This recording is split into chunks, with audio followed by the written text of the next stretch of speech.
He married her for her money. At least that's what everyone in Cedar Springs whispered. The poor, struggling rancher and the mysterious, wealthy widow. A match made of desperation, not love. But 7 days after saying "I do," Jack Miller stood, frozen in the doorway of the hidden room beneath the Blackwood Estate, his calloused hands trembling as he finally understood the truth about the woman he'd married.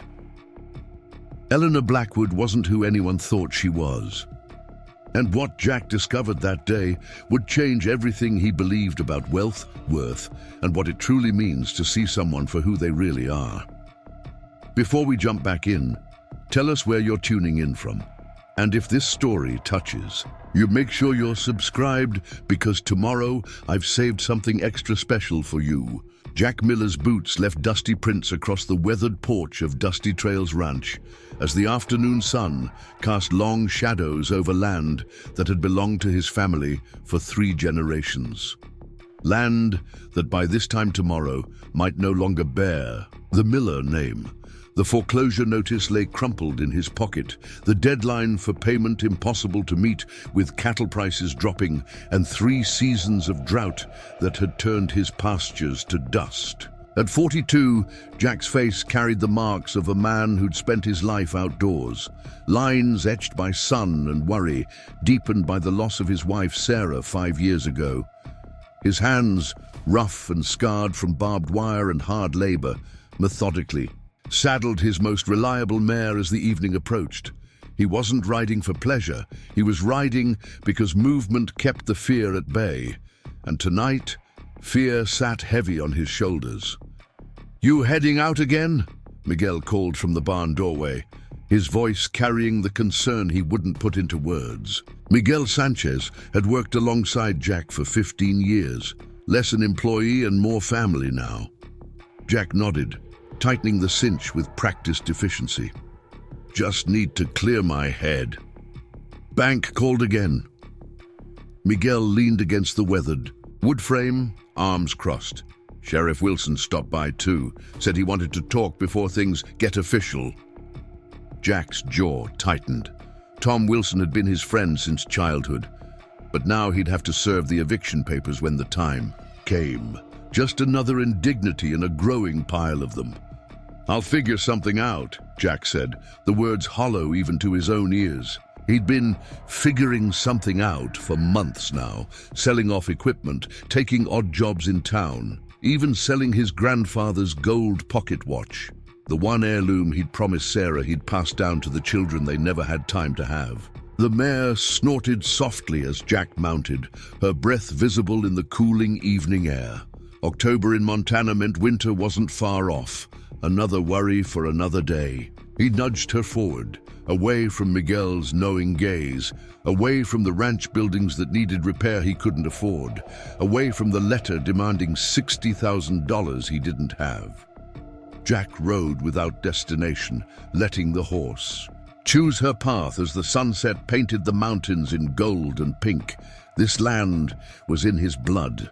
Every hill, every creek, every fence line told stories of Millers who had weathered harsh winters and unforgiving summers.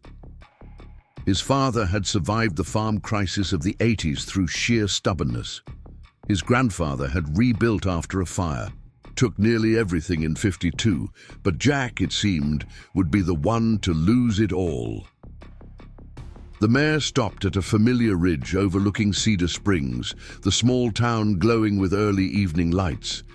From here, Jack could see the whole valley, modest homes clustered around Main Street, the steeple of the community church, the sprawling ranches that dotted the surrounding hills. And on the northern edge, standing apart like a kingdom unto itself, the imposing silhouette of Blackwood Estate. The Victorian mansion had always seemed to exist in a different reality from the rest of Cedar Springs.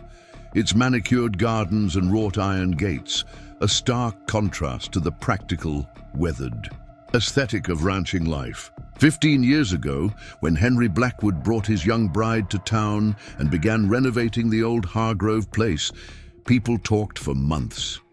When he died suddenly 3 years later, leaving everything to the city girl who barely spoke to.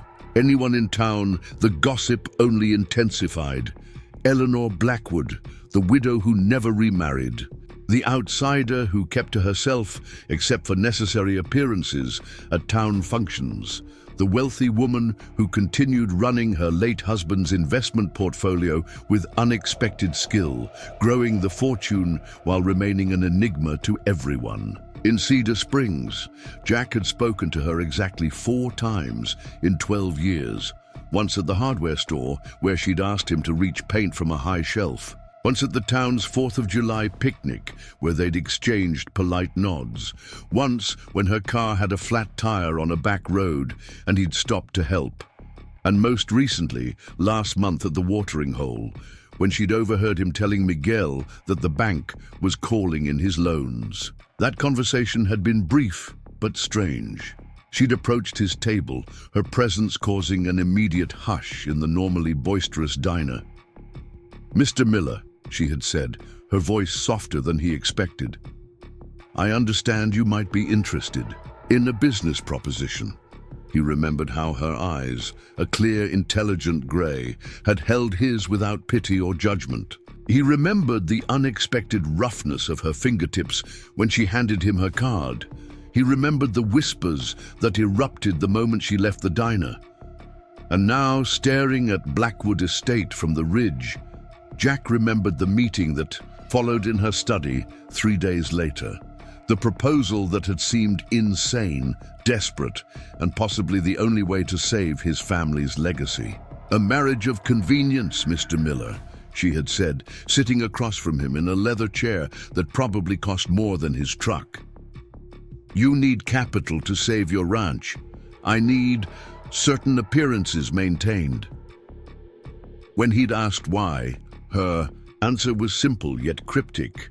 "The terms of my late husband's will require I remain his loving widow or remarry appropriately to maintain control of certain assets.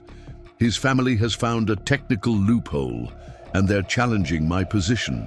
I need a husband who understands this is a business arrangement, nothing more." The terms were clear. Marriage for 1 year, funds to save his ranch transferred immediately, a monthly stipend for maintaining the husband role, and a generous divorce settlement when the year ended. All she required was discretion, respect, and his presence at social events when needed. It had felt like selling his soul. It had also felt like the only way to keep his promise to his father. The mare shifted beneath him, bringing Jack back to the present. The sky had darkened to deep. Purple stars emerging above the mountains. He should head back. Tomorrow, he would put on his one good suit, drive to the courthouse, and marry Eleanor Blackwood. Tonight would be his last as just Jack Miller, failing rancher. Tomorrow, he would become something else, a man who had traded pride for survival. As he turned the horse toward home, Jack felt the weight of his grandfather's broken pocket watch in his jacket. He'd retrieved it from the pawn shop yesterday with the advance Eleanor had given him. It no longer kept time, the delicate mechanism damaged beyond his ability to repair, but it was Miller history in his palm. A circle of dented gold that had once passed from father to son with pride, not desperation. Tomorrow, he would become Eleanor Blackwood's husband, in name only. And somewhere between shame and relief, Jack suspected he was making a deal he didn't fully understand. Miguel was waiting on the porch when Jack returned, a bottle of whiskey and 2 glasses set on the weathered railing. "Last night of freedom," Miguel said with forced lightness as Jack approached. "Figure we should toast to whatever comes next." Jack unsaddled the mare in silence, brushing her down meticulously, a routine that had always centered him. Only after she was settled in her stall with fresh hay did he join Miguel on the porch, accepting the amber liquid with a nod of thanks. "You sure about this, Jack?" Miguel asked, all pretense of humor gone. "Marrying someone you barely know?" Jack took a long swallow before answering, letting the burn in his throat match the one in his chest. "What choice do I have? Lose everything my family built? Watch them auction off every acre to developers who'll turn it into vacation homes?" Miguel stared out at the darkened pastures. People are already talking. Sheriff Wilson asked me straight, out if you were marrying for money. Let them talk, Jack said, though the words felt bitter. In a small town like Cedar Springs, talk was never just talk. It was currency, judgment, community law. In a year, I'll be divorced, but the ranch will still be here. That's what matters. And living with her? With the girl? Jack had almost forgotten about Maya, Eleanor's 10-year-old daughter, a quiet, solemn child who'd lost her father at age, one and who regarded everyone with watchful brown eyes that seemed to miss nothing. Preparing and narrating this story took us a lot of time, so if you are enjoying it, subscribe to our channel. It means a lot to us. Now back to the story.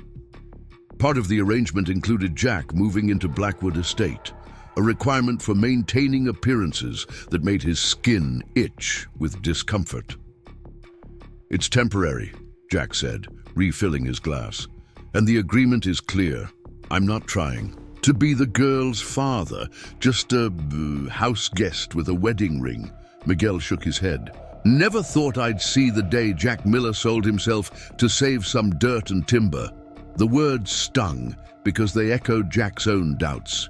He'd been raised on principles, on a handshake being as binding as any contract, on earning your way and bearing your burdens without complaint. His father would have sooner lost everything than compromise those values. But his father hadn't watched Sarah wither away from cancer, hadn't promised her with her last breaths that the land would stay in the family, hadn't spent 5 years trying to outrun grief by working from dawn until his body gave out each night. It's not about the dirt, Jack said quietly. You know that. Miguel's expression softened. I know, brother. I know. They drank in silence after that. Two men watching darkness settle over a ranch that had witnessed generations of Miller triumphs and failures. Tomorrow would add another chapter to that history, perhaps the strangest one yet. Morning arrived with frost clinging to the windows and fog hanging low over the fields. Jack stood before the cracked bathroom mirror, fighting with a tie he rarely wore, his reflection a stranger in pressed clothes and uncomfortable shoes. The suit had been Sarah's last gift to him before she got sick, bought for a wedding they'd been invited to, but never attended. It hung looser now. Grief and hard times had stripped away what little extra weight he'd carried. The courthouse ceremony was set for 11. Simple, quiet, witnessed only by the required parties. Eleanor had been explicit about avoiding unnecessary attention, though Jack suspected their attempt at discretion was futile. In Cedar Springs, the marriage of the reclusive, wealthy widow to the struggling rancher would be the biggest news since the high school burned down in '98. Miguel drove him into town in silence. The ranch hand had insisted on serving as witness, his expression making it clear he wasn't entirely convinced Jack wasn't being taken advantage of somehow. They parked a block from the courthouse, and Jack checked his watch, the replacement. Timepiece he'd bought at the general store was cheap but functional, unlike the heirloom tucked in his pocket. Not too late to back out, Miguel said as they sat in the idling truck. Jack looked out at Main Street, at the familiar faces moving in and out of shops, at the life he'd known forever. By tonight, he'd be sleeping in a mansion at the edge of town, living a lie that everyone would see through, but no one would name directly. It is too late, he replied, opening the door. Has been for a while now. The courthouse steps felt steeper than usual. Inside, the air was warm and still, scented with furniture polish and old paper. Sheriff Wilson nodded to him from his office doorway, eyes sharp with unasked questions. The clerk at the front desk gave him a tight smile as she directed him to the judge's chambers. And there, standing outside the heavy wooden door, was Eleanor Blackwood. She wasn't dressed as a bride. Her charcoal grey suit was elegantly tailored but deliberately businesslike. Her honey blonde hair twisted into a simple knot at the nape of her neck. No makeup beyond a touch of lipstick, no flowers, nothing to suggest this was anything more. than another appointment in her carefully managed schedule. Yet something about seeing her there, her straight posture, her composed features, the slight tension around her mouth, made Jack realize just how real this moment was. "Mr. Miller," she greeted him, extending her hand formally. "You're punctual. I appreciate that." Her handshake was firm, practical. Up close, Jack again noticed the contradiction of her hands. Soft, well manicured, but with calluses that didn't match her polished appearance. Working hands despite her wealth. One small mystery in a woman who seemed composed entirely of them. "Ms. Blackwood," he replied, suddenly aware of how rough his own clean hands must feel. "I believe we have an appointment to keep." A smile touched her lips. "Indeed we do. My attorney is already inside with the necessary documentation. After the ceremony, we'll sign the final agreements, and the wire transfer to satisfy your bank obligations will be completed before close of business today." Business. That's all this was. A transaction with vows attached. The judge, a balding man who'd known Jack since he was a troublemaking teenager, looked between them with poorly disguised curiosity as they entered the chamber. Eleanor's attorney, a sharp-featured woman in an expensive suit, stood to one side with a portfolio of documents. Miguel positioned himself near the door, arms crossed, looking more like security than a witness. "Well," the judge said after throat-clearing, "shall we proceed with the ceremony?" The words that followed were familiar from countless weddings Jack had attended over the years, yet surreal in this context. The promises to honor, cherish, and remain faithful rang hollow in a room where everyone knew this marriage was a contract, not a covenant. When prompted for the rings, Eleanor produced 2 simple gold bands from her pocket. Jack hadn't even thought about rings. The weight of the metal felt wrong as he slid it onto his finger. Heavier than the burden it represented, colder than the arrangement it symbolized. "By the power vested in me by the state of Montana, I now pronounce you husband and wife," the judge concluded, his tone suggesting he'd just witnessed something slightly distasteful. "You may kiss the bride." Jack hadn't considered this moment either. Eleanor's grey eyes met his, and for a split second he glimpsed uncertainty behind her composed exterior. Then she leaned forward slightly, and he placed the briefest, most impersonal kiss possible on her lips. It was done. Jack Miller was now husband to a woman whose favorite color he didn't know, whose laughter he'd never heard, whose life was as foreign to him as the countries he'd never visited. The paperwork afterward took longer than the ceremony itself. Jack signed where instructed, initialed amendments, formalized the arrangement with each stroke of the pen. When it was complete, Eleanor's attorney handed him a copy of everything and a new set of keys. "The large brass one is for the front entrance," Eleanor explained as they stepped into the hallway. "The silver is for the side door near the kitchen. I've had a room prepared for you in the east wing. It should provide adequate privacy." "Thank you," he said, because what else could he say to such a clinical statement? "I'll be conducting business in the city until this evening," she continued. "Martha will show you around when you arrive. Maya returns from school at 3:30. Jack nodded, suddenly aware they hadn't discussed how to explain this arrangement to her daughter. Before he could ask, Eleanor checked her watch, a slim, expensive timepiece that probably cost as much as a good breeding bull. "I should go. We can discuss household arrangements tonight." She hesitated, then added, "Thank you, Mr. Miller. Jack, I know this is unconventional." "Unconventional pretty much covers it," he agreed, surprising himself with the dry humor. Something shifted in her expression, not quite a smile, but a momentary softening. "Until tonight, then." She walked away, heels clicking precisely on the marble floor, straight-backed and self-contained. His wife, but not his wife, a stranger he was now legally bound to. "Well," Miguel said, appearing at his side, "that was the strangest wedding I've ever been to, and I once saw my cousin marry a woman he met 2 days before at a rodeo." Jack pocketed the keys that now connected him to a life he'd never sought. "Let's go home. I need to pack." But as they walked through the courthouse doors into October sunshine, Jack realized home now meant something different. Everything did. Word traveled quickly in Cedar Springs. By the time Jack returned to the ranch, his phone had 17 missed calls and messages from people he'd known his entire life. The questions would be endless, the judgment thinly veiled. For today, at least, he'd ignore them all. Packing 42 years of life into 2 suitcases and a box seemed impossible, yet also revealing in its simplicity. Clothes worn soft with use, books read so many times their spines had cracked, the framed photo of Sarah laughing by the creek. On their 10th anniversary, the wooden box holding his father's old pocket knife and spare buttons. His mother's recipe cards, stained and faded.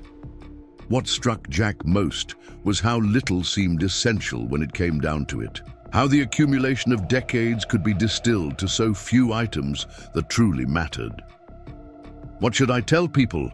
Miguel asked as Jack loaded his things into his truck.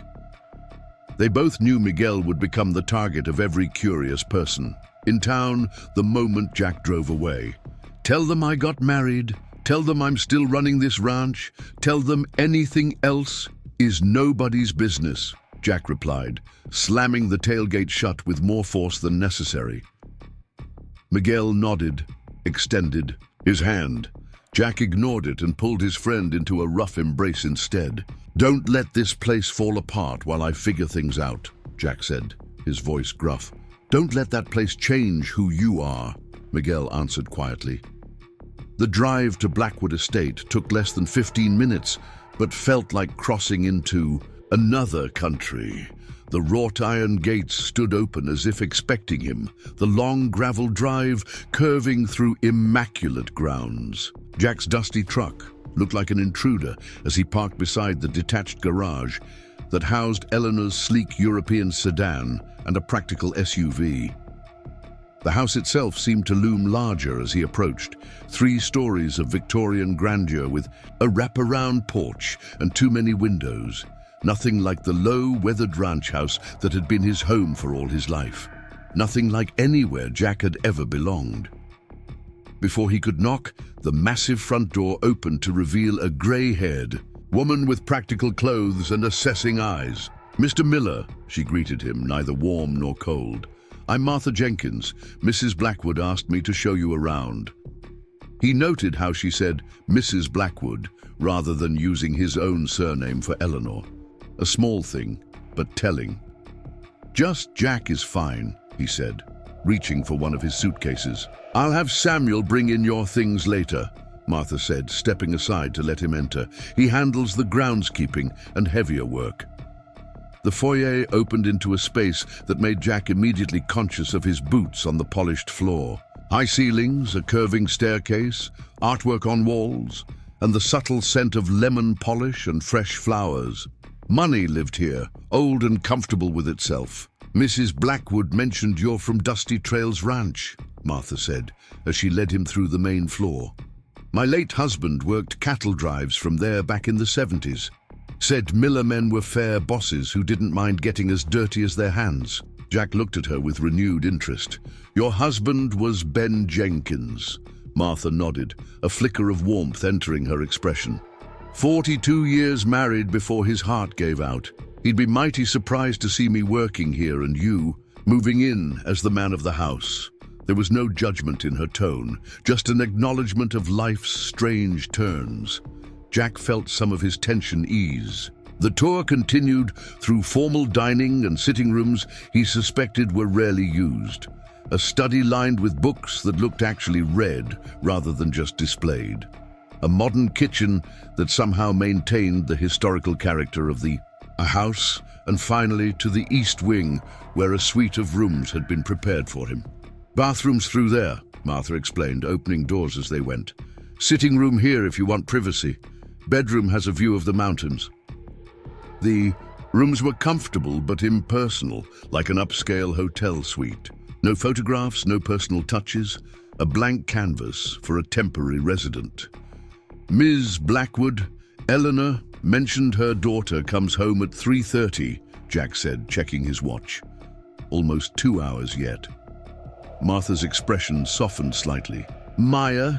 Yes, she takes the bus from Cedar Elementary. She's a special girl. Keeps to herself mostly. Been through a lot for one so young. Something in her tone made Jack look up sharply. Is there something I should know about Maya? Martha hesitated, her hands smoothing her apron in a gesture that seemed unconscious. Not my place to say, Mr. Miller. Mrs. Blackwood will tell you what she thinks you need to know. She glanced at the clock on the mantel. I should start dinner preparations. Make yourself comfortable. Samuel will bring your things up shortly. After she left, Jack stood in the center of the strange room that was now supposedly his, feeling more out of place than he ever had in his life. Outside the tall windows, he could just make out the distant outline of his own ranch on the hills. Across the valley, so close yet suddenly a world away, he pulled his grandfather's broken pocket watch from his pocket, running his thumb over its dented surface. The hands were frozen at 10:17, time stopped at some forgotten moment years ago. Jack felt a peculiar kinship with the broken timepiece, both of them now existing in a limbo between what had been and what would be. What the hell have I done? He whispered to the empty room, the weight of his decision settling around him like an unfamiliar coat. 7 days. He had 7 days to understand what he'd married into before everything he thought he knew about Eleanor Blackwood and himself would be turned upside down.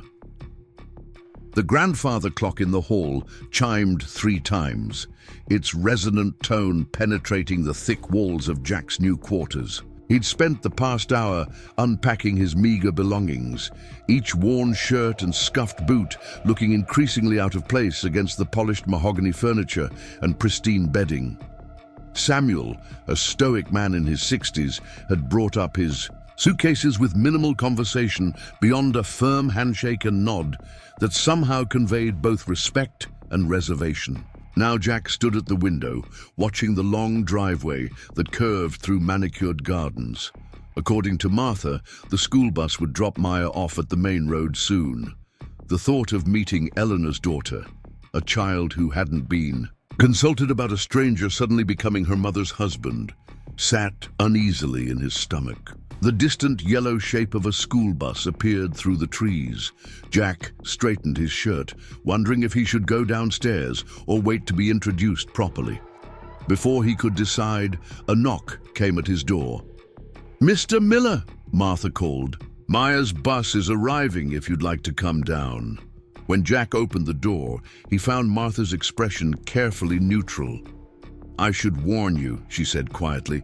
"Maya doesn't warm up quickly to new people. She's particular." "Particular how?" Jack asked, following her down the hallway toward the grand staircase. Martha's steps slowed slightly. "She sees the world differently from most folks. Notices things others miss, gets overwhelmed by things others find simple." She glanced back at him. "She's brilliant with numbers and patterns, but crowds and loud noises are hard for her. Changes in routine are harder still." Jack processed this information as they descended the stairs. And her mother bringing home a new husband definitely counts as a change in routine. "Indeed it does," Martha agreed. Her tone suggesting this was quite an understatement. They reached the front door just as the sound of gravel crunching under small feet came up the walkway. Martha opened the door, revealing a slight figure with a too large backpack, moving with deliberate steps toward the house.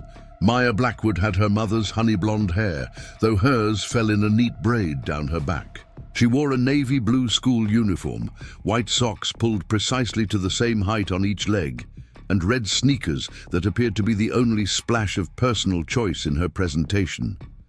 As she got closer, Jack could see she had a smattering of freckles across her nose and her father's dark eyes, currently fixed on the ground in front of her. "Hello, Miss Maya," Martha greeted with gentle familiarity. "How was school today?" The girl reached the bottom step before answering, her voice soft but clear. "We had a substitute teacher. Mr. Harmon has the flu. The substitute didn't follow the schedule properly, and lunch was pizza instead of sandwiches because the delivery truck came on the wrong day." She recited these facts without emotion, as if cataloguing deviations from an expected pattern. Only after completing her report did she look up, her eyes widening slightly at the sight of Jack standing in the doorway. "Maya," Martha said carefully, "this is Mr. Miller. He's a friend of your mother's who will be staying with us for a while." Jack noticed Martha's reluctance to immediately identify him as Eleanor's new husband. He extended his hand automatically, then withdrew it when Maya made no move to take it. "Hello, Maya," he said instead, keeping his voice low and even. "You can call me Jack." Maya studied him with an intensity that was almost unnerving in a child her age. "You're the man who fixes fences on the Hill Ranch," she stated. "I've seen you from the school bus. You wear a brown hat when it's sunny and a blue one when it might rain."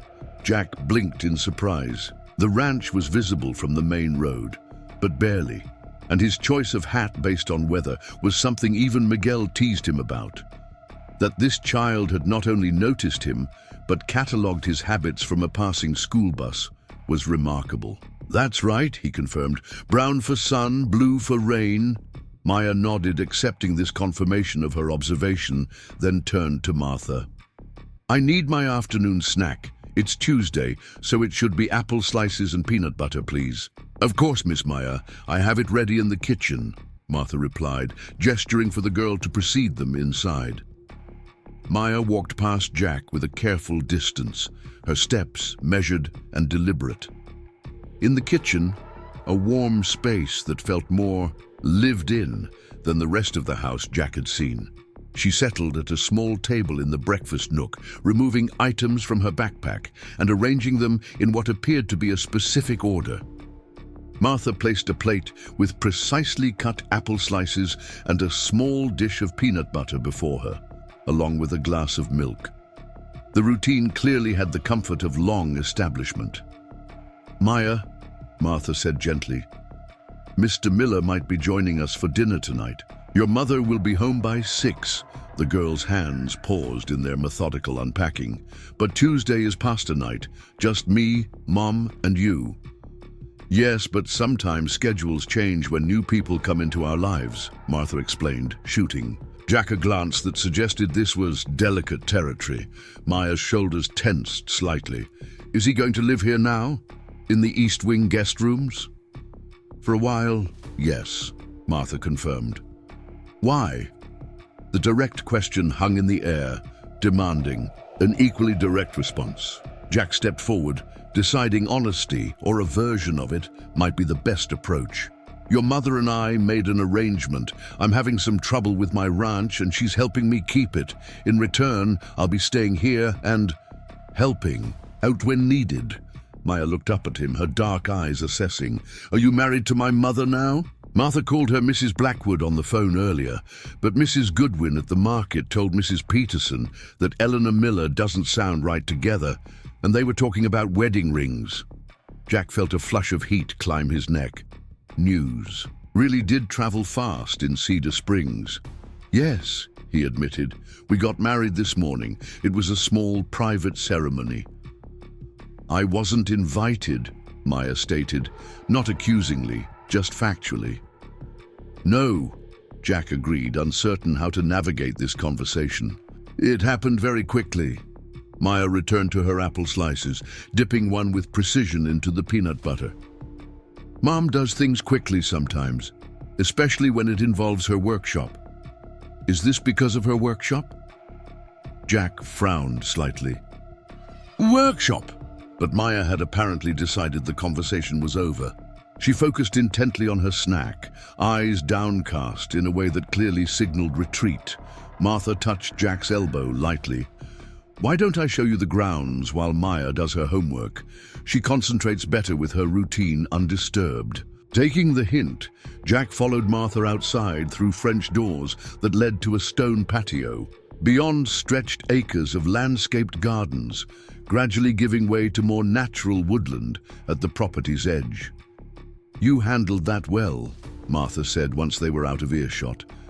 Maya appreciates straightforward answers, even to difficult questions. "What workshop was she talking about?" Jack asked, glancing back at the house. Martha's expression grew guarded. "Mrs. Blackwood keeps a private workspace. It's not my place to discuss it." The deflection was polite but firm. Jack decided not to press for now.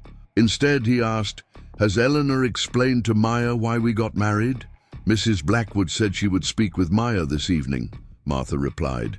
"She prepared her somewhat last week, explaining that changes were coming, but Maya does better with specifics than generalities."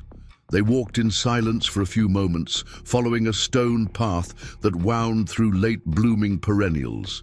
Jack felt increasingly like he'd stepped into a story already in progress without being given the earlier chapters. "How long have you worked for the Blackwoods?" he finally asked.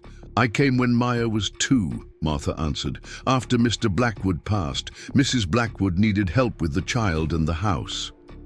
Something in her tone suggested there was more to that story.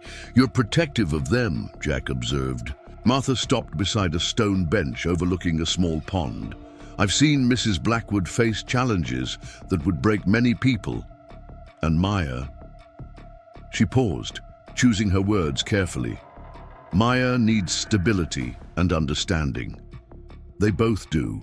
I'm not here to disrupt their lives," Jack said, feeling defensive, though Martha hadn't actually accused him of anything. This arrangement benefits everyone. "Does it?" Martha asked mildly. "I suppose we'll see." She gestured toward an outbuilding partially visible through a copse of aspens. "That's the old carriage house. Mrs. Blackwood had it renovated shortly after she arrived. No one goes in there except her, and occasionally Maya when she's invited." "The workshop," Jack guessed. He filed the information away, aware that Martha was telling him something without directly telling him. "Samuel maintains the grounds and handles repairs," Martha continued, resuming their walk. "There's a service that comes for the heavier gardening twice monthly. Mrs. Blackwood values her privacy, so staff is kept minimal."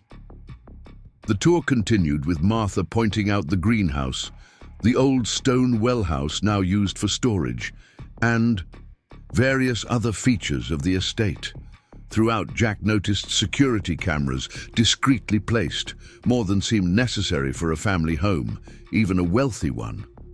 By the time they circled back to the house, the late afternoon sun was casting long shadows across the lawn. Jack's phone buzzed in his pocket, a text from Miguel reporting that the bank had confirmed receipt of the funds and all foreclosure proceedings were officially halted. His ranch was safe, at least for now. The relief Jack expected to feel was tempered by the strangeness of his new situation. He'd solved one problem by walking into a dozen new ones he didn't yet understand. "I should help Martha with dinner," he said, suddenly needing something practical to do with his hands. Martha looked surprised but nodded. "Extra hands are always welcome in a kitchen." Back inside, they found Maya still at the table, now focused intently on what appeared to be advanced mathematics homework. Her pencil moved across the paper with confident strokes, numbers, and symbols flowing in neat, precise rows. "You're good at math," Jack commented as he washed his hands at the sink. Maya didn't look up. "It makes sense. People don't always make sense, but numbers do." After a moment, she added, "Do you like numbers, Mr. Miller?" "Jack," he reminded her gently, "and yes, in a practical way. Calculating feed amounts, tracking rainfall, budgeting for the ranch, all numbers I work with every day." This earned him a quick glance. "Mum says numbers are a language that explains how the world fits together." "Your mum sounds smart," Jack replied, accepting an apron Martha handed him. She's the smartest person I know, Maya stated matter-of-factly. She invented things that help farmers see inside the soil without digging. The university wanted her to work for them, but she said she needed to be home for me instead. Jack paused in the act of peeling a carrot. This casual revelation didn't match anything he'd heard about Eleanor Blackwood.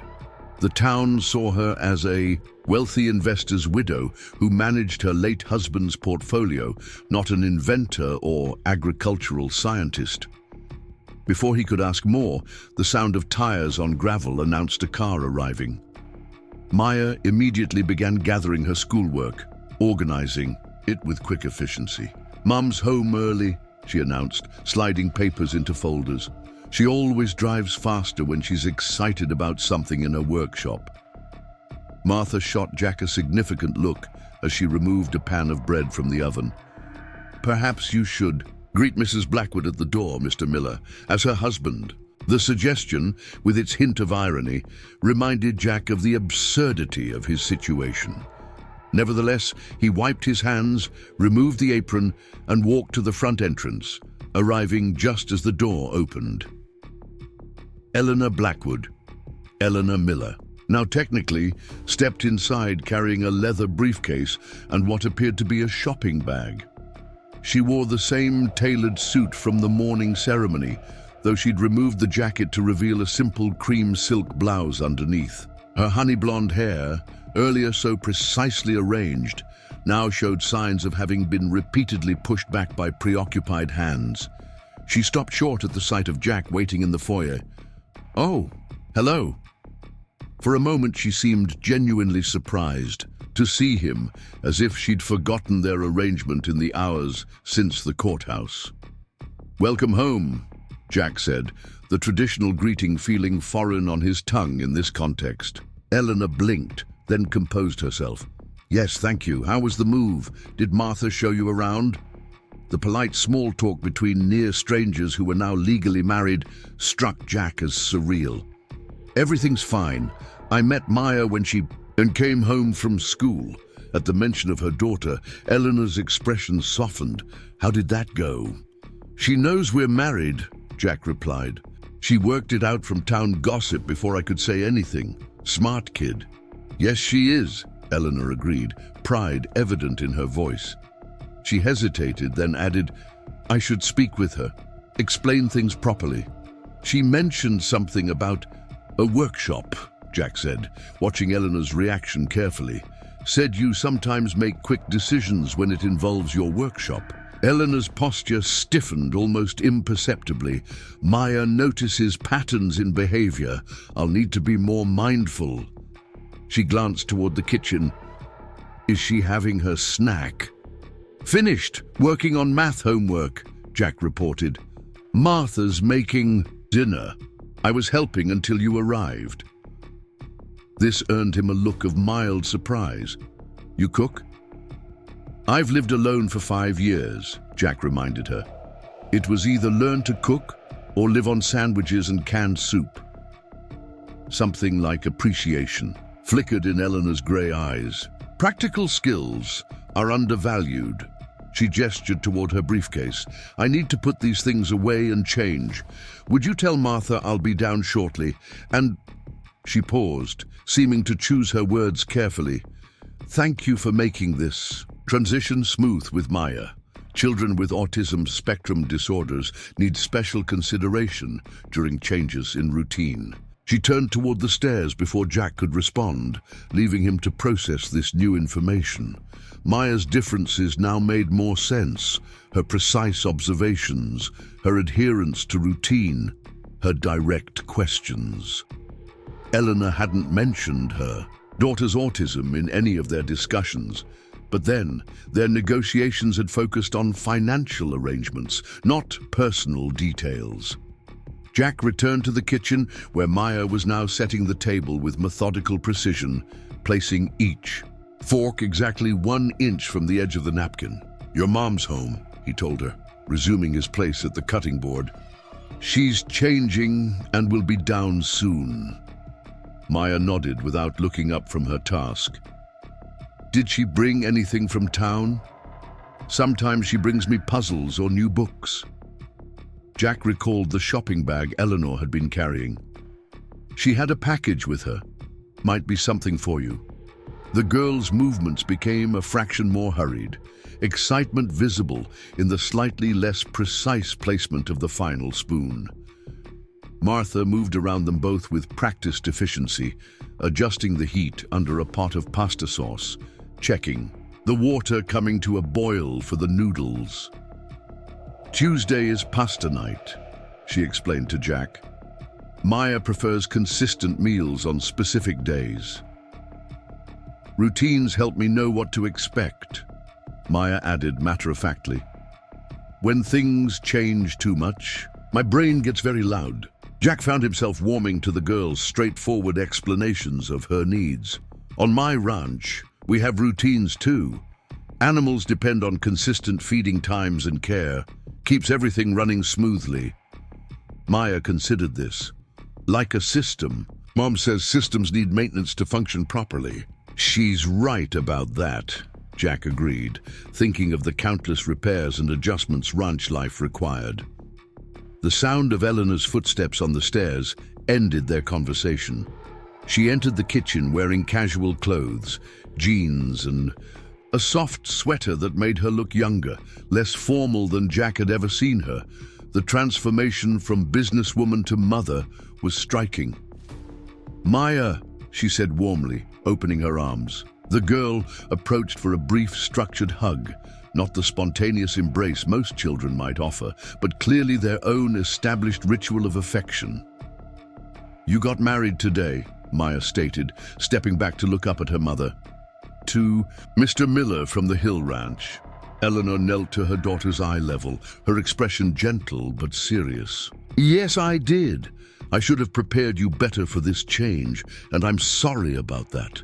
Is he my new father now? Maya asked with characteristic directness. Jack felt his chest tighten at the question, suddenly very aware of his role as an intruder in their established lives. No, sweetheart, Eleanor answered without hesitation. Jack is my husband, but he doesn't replace your father.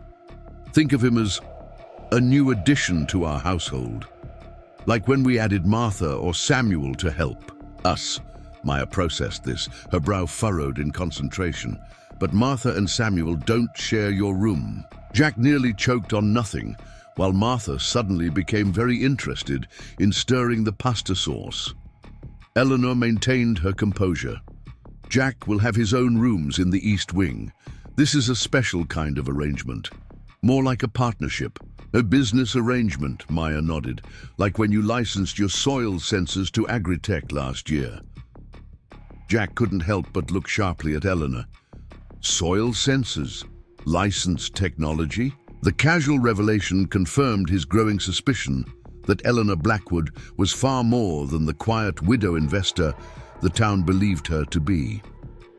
Something like that, Eleanor agreed, standing up again. She reached into her pocket and pulled out a small box. I brought you something from town. Maya's face lit up as she accepted the gift, opening it to reveal a small mechanical puzzle made of interlocking metal pieces. It's the Hanayama cast Infinity, she exclaimed with more animation than Jack had yet seen from her. I've been wanting this one. Thank you, Mom. Level 6 difficulty, Eleanor said with a smile, should keep those clever fingers busy for at least a day or two. Watching their interaction, Jack felt increasingly like an observer rather than a participant in the household. The easy rhythm between mother and daughter, even with Maya's unique needs, spoke of years of careful attention and deep understanding. Dinner itself was a study in established patterns. Maya ate each component of her meal separately, pasta first, then sauce, then sliced vegetables, with no foods touching on her plate. Eleanor gently encouraged conversation, but never pushed. When Maya retreated into silence, Martha served and cleared with practiced timing, anticipating needs before they were voiced. Jack tried to find his place in this choreography, answering Maya's occasional direct questions about ranch life and responding to Eleanor's polite inquiries about his settling in. The conversation remained carefully neutral, avoiding any mention of their unusual arrangement or what exactly Eleanor did in her mysterious workshop. After dinner, Maya announced it was time for her evening routine. Shower, 30 minutes of reading, then bed by 8:30. She paused before leaving the table, looking at Jack with those serious dark eyes. "Will you be here tomorrow morning for breakfast? Wednesdays are oatmeal with brown sugar and raisins on the side, never mixed in." "I'll be here," Jack promised, touched by the simple question that somehow felt like tentative acceptance. After Maya left with Martha to oversee her bedtime routine, Jack found himself alone with Eleanor for the first time since the courthouse. She poured 2 glasses of wine and gestured toward the study. "We should talk," she said simply. The study was warm and lived in, with books that showed signs of actual use rather than decorative placement. A large desk occupied one corner, its surface neat but not obsessively so. The leather chairs were softened by age, comfortable rather than impressive. Eleanor took a seat, indicating Jack should do the same. "I apologize for not mentioning Maya's autism spectrum disorder earlier. It wasn't relevant to our financial arrangements, but I realize now it affects your day-to-day life here." "She's a remarkable kid," Jack said honestly. "Direct and observant." "She is," Eleanor agreed, pride evident in her voice. "High-functioning, brilliant with patterns and systems, but social cues and changes in routine are challenging for her. Having a new person in the house will take adjustment." Jack nodded, taking a sip of his wine before asking, "She mentioned soil sensors and a workshop. There seems to be a lot about you that Cedar Springs doesn't know." Eleanor studied him for a long moment, as if deciding how much to reveal. "The town knows what I've allowed them to know. Henry's family, particularly his brother Richard, would take any opportunity to challenge my control of certain assets. The image of the quiet, widow managing investments is safer." "Safer than what?" Jack pressed. "Safer than the truth." Eleanor set down her glass. "I have a doctoral degree in agricultural engineering. I've developed several patented technologies for sustainable farming practices. The investment portfolio I manage includes my own innovations licensed through shell companies." Jack stared at her, trying to reconcile this information with the woman Cedar Springs thought they knew. "Why the secrecy? Why not just be who you are?" A shadow crossed Eleanor's face. "Henry's family is traditional, powerful, and not particularly supportive of women in science. When Henry died, Richard tried to claim my research as company property, developed under Blackwood funding. The legal battle was unpleasant. The settlement gave me control, but with conditions, including staying his grieving widow or remarrying appropriately." Jack recalled their earlier conversation. "Exactly. Richard found a loophole recently, a clause requiring me to maintain the appropriate social standing of the Blackwood name. As a reclusive widow focused on work rather than community involvement, he argued I was diminishing the family's position. And a sudden marriage to a financially struggling rancher doesn't help that argument?" Jack asked skeptically. Eleanor's lips curved in what might have been her first genuine smile toward him. "Actually, it does. You're from an established local family with multi-generational ties to the community. Your reputation, despite recent financial troubles, is impeccable. On paper, you're exactly the sort of stabilizing, respectable influence Richard can't object to." Jack processed this, turning the wine glass in his hands. "So, I'm not just financial salvation for my ranch. I'm respectability camouflage for your secret career as an agricultural inventor." "A mutually beneficial arrangement," Eleanor confirmed. "Your bank issues are resolved as of this afternoon, by the way. I received confirmation from my attorney." "Thank you," Jack said, the words inadequate for the magnitude of what she'd done for him. "Miguel texted earlier that the foreclosure proceedings have been officially halted." Silence settled between them, not entirely uncomfortable but full. of unspoken questions. Finally, Jack asked the one foremost in his mind. The workshop in the old carriage house. What exactly are you working on there? Eleanor's expression grew guarded again. That's private. I'm living in your house, married to you on paper, part of your daughter's daily life now, Jack pointed out. At some point, trust becomes a necessity, not a luxury. She studied him for a long moment, as if taking his measure. I'm developing a new type of soil analysis system, she finally said. One that could change how farmers and ranchers make decisions about crop rotation, grazing patterns, and resource management. It's valuable and not yet patented. Very few people know about it. Including your late husband's brother, especially him, Eleanor confirmed, tension evident in her voice. Richard has been looking for a way to claim ownership of my work for years. If he knew what I was developing now... She shook her head. The workshop is off limits. To everyone, except Maya occasionally, and only under supervision. Jack recognized the clear boundary being drawn and decided not to push further, for now. Fair enough. Any other house rules I should know about? Eleanor seemed to relax slightly at his acceptance. Martha has Sundays off. Samuel works Monday through Friday only. I travel to the university or to meet with potential licensees occasionally, but never overnight while Maya is home. Private family matters stay private, especially given the town's interest in our arrangement. And what exactly do we tell people? About our sudden marriage? Jack asked. A whirlwind romance, Eleanor suggested with a hint of irony. We can say we got to know each other after your car trouble on Route 16 last month. People love unexpected love stories. They'll fill in the blanks themselves. Jack thought of the gossip already circulating through Cedar Springs. They'll say I married you for money. Let them, Eleanor said with surprising steel in her voice. What matters is that the legal arrangements protect both our interests. The social perception is secondary. She rose, indicating their conversation was concluding. I usually work in my study until around 10, then check on Maya before bed. The house is yours to explore, except for the carriage house. Martha serves breakfast at 7:30. Maya likes predictable schedules, so your presence at meals would be appreciated when possible. The businesslike summary reminded Jack forcefully of their fundamental relationship, a contract, not a marriage in any meaningful sense. Understood, he replied, standing as well. Thank you for explaining about Maya. It helps to know how best to interact with her.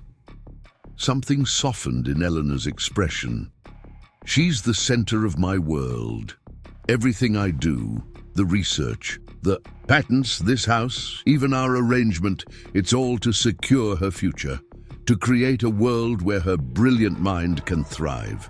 In that moment, Jack glimpsed the woman beneath the careful exterior, fiercely protective, deeply loving, and far more complex than the widow on the hill that Cedar Springs thought they knew. Good night, Eleanor, he said simply. Good night, Jack, she replied, turning back to her desk in clear dismissal. As he walked back to his rooms in the East Wing, Jack felt the weight of the day pressing down on him. In less than 12 hours, he'd gotten married, moved from his family home, met a remarkable child on the autism spectrum, and discovered his new wife was a secret agricultural inventor protecting her work from predatory relatives. And somehow, he suspected he'd barely scratched the surface of the mysteries contained within Blackwood Estate. In his room, Jack stood at the window overlooking the moonlit grounds. The carriage house was visible from this angle, a light glowing from within, despite the late hour. Eleanor must have gone to her workshop after their conversation. What was she working on that required such secrecy? Why did Maya say her mother sometimes made quick decisions regarding her work? And most puzzling, why would a brilliant inventor with valuable patents need a marriage of convenience to a struggling rancher? Jack placed his grandfather's broken pocket watch on the nightstand, its hands still frozen at 10:17. Like the timepiece, He felt suspended between moments. The life he'd known and whatever lay ahead in this strange new arrangement. 6 more days, he thought. 6 more days until he discovered what would make him unable to believe his eyes. Jack woke before dawn, out of habit, momentarily disoriented by the unfamiliar ceiling above him. The bed was too soft, the room too quiet, without the usual creaks and settling sounds of his old ranch house. Pale morning light filtered through curtains finer than any he'd owned, illuminating a space that belonged to him by agreement, but not by nature. He dressed quickly in work clothes, the familiar routine of pulling on worn jeans and a flannel shirt, anchoring him in the strangeness of his new situation. The house remained silent as he made his way downstairs, his footsteps muffled by thick carpeting. In the kitchen, he found a coffee maker that looked more complicated than necessary, but he managed to get it working after a few false starts. Cup in hand, Jack stepped outside onto the back patio. The air held that particular crystal clarity unique to Montana mornings. Sharp, clean, carrying the scent of pine and early frost. The sun was just beginning to touch the eastern ridgeline, painting the mountains in shades of amber and rose. From this vantage point, he could see his ranch in the distance, a patchwork of fields and fences that seemed both achingly close and impossibly far away. "You're up early," a voice observed behind him. Jack turned to find Eleanor standing in the doorway, already dressed in slim, dark trousers and a sweater, her hair pulled back in a simple ponytail. She looked younger in the gentle morning light, less guarded somehow. "Ranch habits," he explained, raising his coffee cup slightly. "Sun up means work starts." She nodded, moving to stand beside him, her own mug cradled between her hands. "I'm usually the only one awake at this hour. Martha comes at 6:30, but Maya sleeps until 7 on school days." They stood in surprisingly comfortable silence for a few moments, watching the light spread across the valley. "I need to check on my ranch this morning," Jack finally said. "Make sure Miguel has everything under control." "Of course," Eleanor agreed readily. "This arrangement isn't meant to keep you from your responsibilities. You should maintain your normal routine as much as possible." Jack studied her profile, noting the tired shadows beneath her eyes. "Did you sleep at all?" "I saw the light in the carriage house late into the night." A flicker of tension crossed her face. "I often work late. Some experiments require monitoring at specific intervals." Before Jack could inquire further, the back door opened again as Martha arrived, looking, momentarily surprised to find both of them already up and together. "Good morning," she greeted them, recovering quickly. "I'll start breakfast, the usual for Maya, Mrs. Blackwood." "Yes, thank you, Martha," Eleanor confirmed, "and perhaps something for Jack before he heads to his ranch." The domestic normalcy of the exchange struck Jack as surreal given the circumstances of his presence here. Nevertheless, he followed them inside, accepting Martha's offer of eggs and toast while Eleanor retreated to her study with her coffee.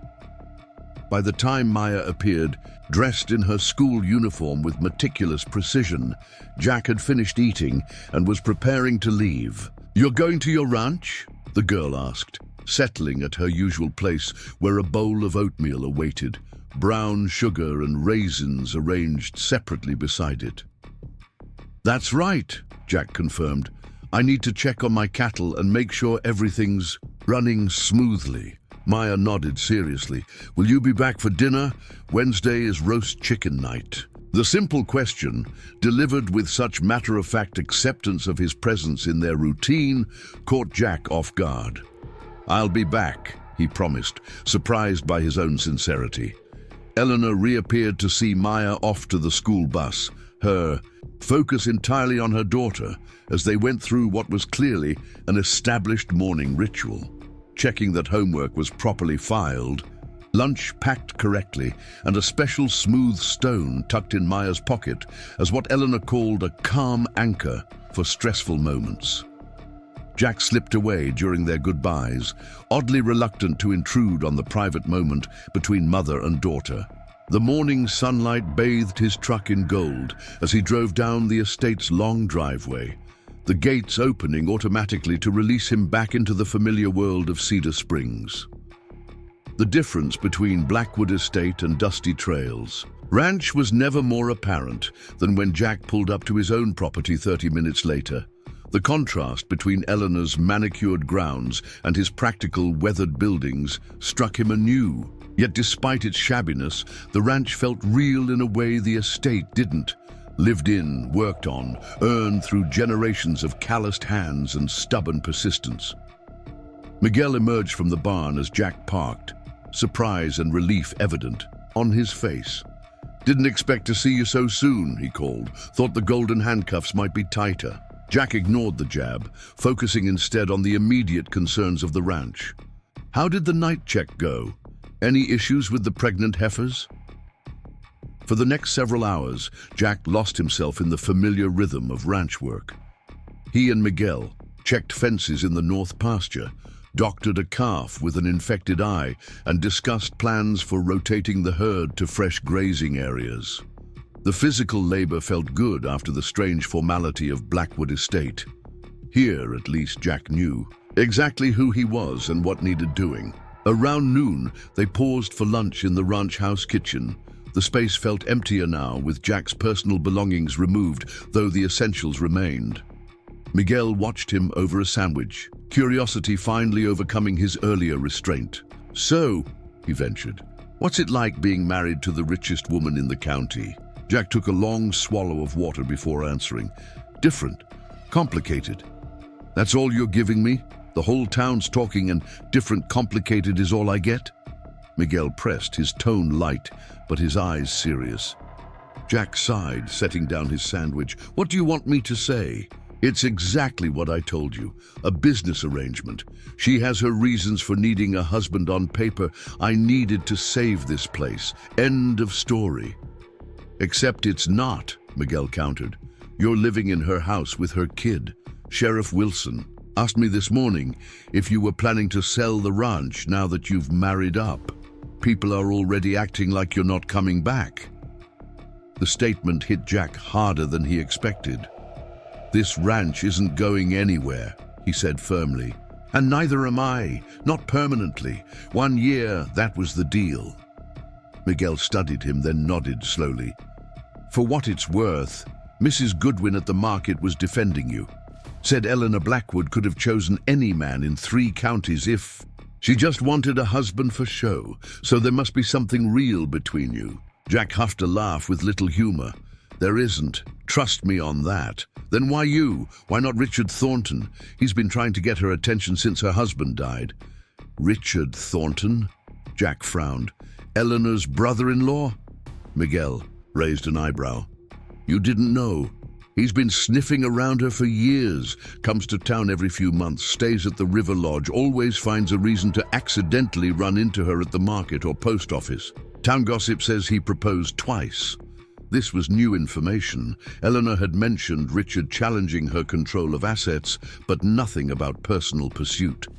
Jack filed the detail away, increasingly aware of how little he truly knew about the woman he'd married.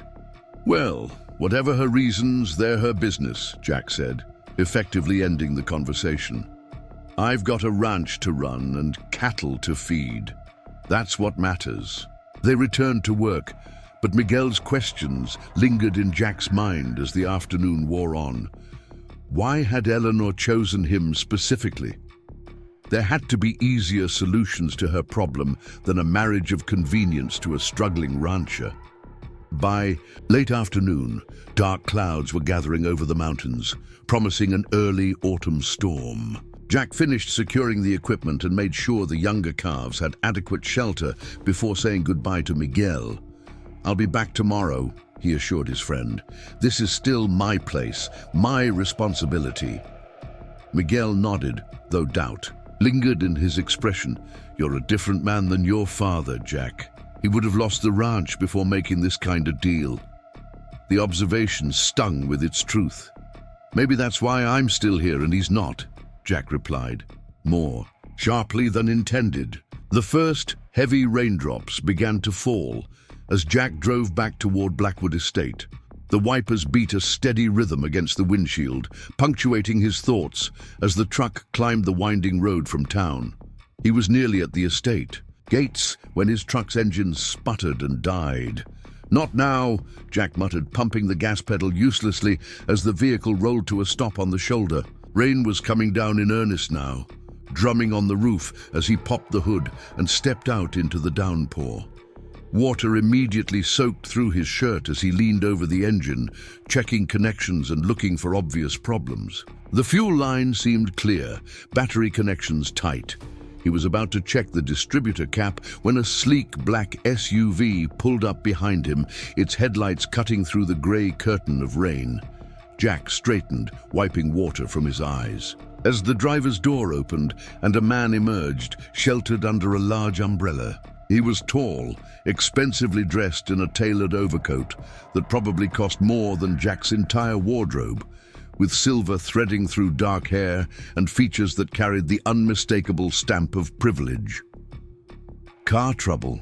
the stranger asked, his voice cultured and carrying just a hint of condescension. "I can give you a lift to town if you need to call a tow truck."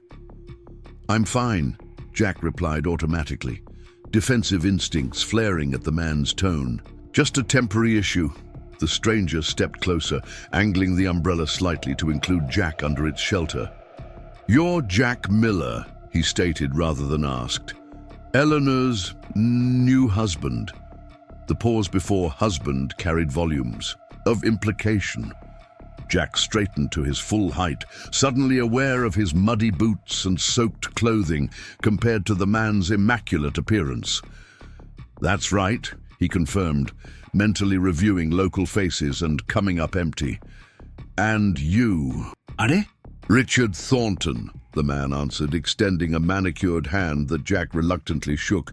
"Eleanor's brother-in-law. I was just on my way to pay her a visit when I saw you stranded here." So this was Richard, the man challenging Eleanor's control of her patents, the man who'd apparently pursued her romantically after his brother's death. Jack studied him with new interest, noting the calculated charm that didn't quite reach his eyes. "Quite a surprise, your marriage," Richard continued, his tone conversational, but his gaze assessing. "Eleanor has always been so selective about her associations. And then suddenly, a rancher I understand is facing financial difficulties becomes her husband. Fascinating how life works out, isn't it?" The insinuation was clear. Jack felt his jaw tighten, but kept his expression neutral. "I suppose it is." Richard glanced meaningfully at the estate gates visible through the rain. "I had business in town and thought I'd stop by to congratulate Eleanor personally on her marriage. Perhaps you'd like to ride up together, since your truck seems temporarily indisposed." The last thing Jack wanted was to arrive at Eleanor's home as this man's passenger, but the rain was intensifying and the light fading. Pride warred with unpracticality. "I appreciate the offer," Jack said finally, closing the truck's hood. "Let me just grab my things." Minutes later, seated in the passenger seat of Richard's luxury SUV, Jack was acutely conscious of the mud his boots were leaving on the immaculate floor mats. Richard drove with practiced ease, one hand resting lightly on the steering wheel as the gates recognized his vehicle and swung open automatically. "I'm surprised Eleanor gave you access credentials," Jack commented, noting the gate's response. Richard smiled thinly. "Family privilege. Henry was my brother, after all. The estate security system recognizes certain approved vehicles." They pulled up to the front entrance, where Martha opened the door, her normally composed expression faltering slightly at the sight of Richard. "Mr. Thornton?" She greeted him with careful neutrality. "We weren't expecting you." "A spontaneous visit," Richard replied smoothly, shaking rain from his umbrella. "I heard the happy news and wanted to personally congratulate my sister-in-law and her new husband." Martha's gaze flickered to Jack, concern evident in her eyes. "Mrs. Blackwood is in her study. I'll let her know you're here." As Martha disappeared, down the hallway, Jack became uncomfortably aware of his soaked clothes and mud-tracked boots on the polished floor. Richard, meanwhile, removed his overcoat with practiced ease, revealing an expensive suit beneath. "Don't worry about the mess," he said, noticing Jack's discomfort. "Eleanor's used to the occasional rustic element in her pristine home." Before Jack could respond to the subtle dig, Eleanor appeared in the hallway, her expression carefully composed, though her steps faltered momentarily at the sight of Richard. "Richard," she said, her voice cool and controlled, "this is unexpected." "The best congratulations always are," Richard replied with a smile that didn't reach his eyes. "When I heard about your sudden marriage, I simply had to come see for myself." He gestured toward Jack. "I had the pleasure of meeting your new husband when his truck broke down near your gates. Quite the fortunate coincidence." Eleanor's gaze shifted to Jack, concern briefly breaking through her composed facade. "Your truck broke down? Are you all right?" "Fine," Jack assured her. "Just got caught in the rain." Eleanor nodded, then turned back to Richard. "While your congratulations are noted, this isn't a convenient time for a visit. Maya will be home from her after-school program soon, and unexpected guests disrupt her routine." Richard's smile remained fixed. "Of course I wouldn't want to upset Maya. Perhaps just a brief conversation. There are some family business matters we should discuss given your changed circumstances." The tension between them was palpable. Jack, still dripping on the foyer floor, suddenly felt like a spectator in a complex game whose rules he didn't understand. "You should change into dry clothes," Eleanor told Jack, her tone gentler than her expression. "Martha can bring you something warm to drink in our room." "Our room." The deliberate phrasing wasn't lost on Jack or Richard, whose smile tightened fractionally. "I'll just be a minute," Jack said, accepting the implied directive to leave them alone, while simultaneously acknowledging the claim Eleanor was staking for Richard's benefit. As he climbed the stairs, he heard Richard's voice drift up behind him. "Interesting choice, Eleanor. Not exactly the social equal the Blackwood name traditionally associates with." Jack didn't hear Eleanor's response, but something in Richard's tone, the practiced condescension, the underlying threat, solidified his instinctive dislike of the man. Whatever game was being played between Eleanor and her brother-in-law, the stakes were clearly higher than Jack had initially understood. In his room, his separate room, despite Eleanor's implication downstairs, Jack changed quickly into dry clothes. Through the window, he could see the carriage house workshop, its windows dark in the rainy afternoon. What secrets did it hold that were worth such elaborate protection? When he returned downstairs, he followed the sound of tense voices to Eleanor's study. The door stood slightly ajar, allowing him to hear Richard's words clearly. "Quite the coincidence that you marry suddenly, just as I filed the petition regarding your failure to uphold the social obligations specified in Henry's will," Richard was saying, "almost as if you were advised of the legal challenge and acted quickly to counter it." "There's nothing in Henry's will that prevents me from marrying whom I choose," Eleanor replied, her voice steady despite the evident tension. "Jack Miller is from a respected local family with deep community ties. The union satisfies all requirements regarding appropriate social standing for the Blackwood name." "A convenient interpretation," Richard countered, "but one the trustees might question, given Mr. Miller's current financial difficulties. It could appear that you've entered a marriage of convenience purely to circumvent the conditions of Henry's will, conditions designed to ensure his legacy is protected." "My marriage is my business," Eleanor said firmly, "as is the management of the assets Henry left in my care." "Assets you've leveraged into quite the impressive portfolio," Richard observed, "particularly those agricultural patents that keep producing such remarkable returns." One might wonder where those innovations really originated. Jack had heard enough. He knocked firmly on the doorframe before pushing it open, deliberately interrupting whatever Richard had been building toward.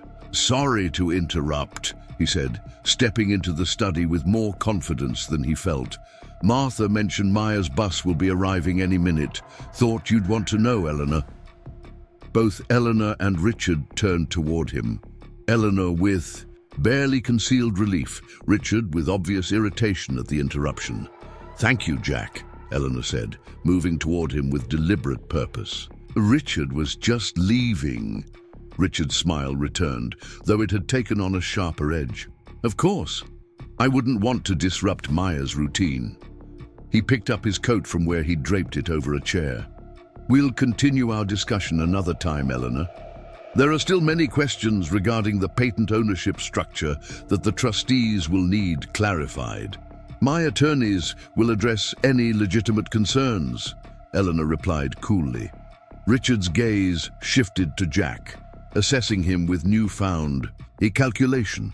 "Mr. Miller, a pleasure meeting you despite the circumstances. I look forward to getting to know my new brother-in-law better.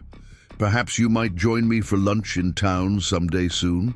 I'd be fascinated to hear how you and Eleanor came to your arrangement." The implied threat was thinly veiled. Jack met Richard's gaze steadily. "I'm pretty busy with the ranch, but thanks for the ride earlier." Richard nodded, his smile never reaching his eyes. "Of course. A working man's schedule can be so demanding. Good day, Eleanor." Martha appeared to show Richard out, her timing suspiciously perfect. As soon as the front door closed behind him, Eleanor's composed facade cracked slightly, her shoulders sagging with evident relief. "I'm sorry about that," she said, running a hand through her hair in a rare gesture of agitation. Richard has a talent for appearing at inopportune moments. "He mentioned something about patent ownership," Jack said, watching her reaction carefully. "And trustees questioning your management." Eleanor's expression closed again. "Richard has been trying to gain control of my work since Henry died. He believes anything associated with the Blackwood name belongs to the family trust that he manages."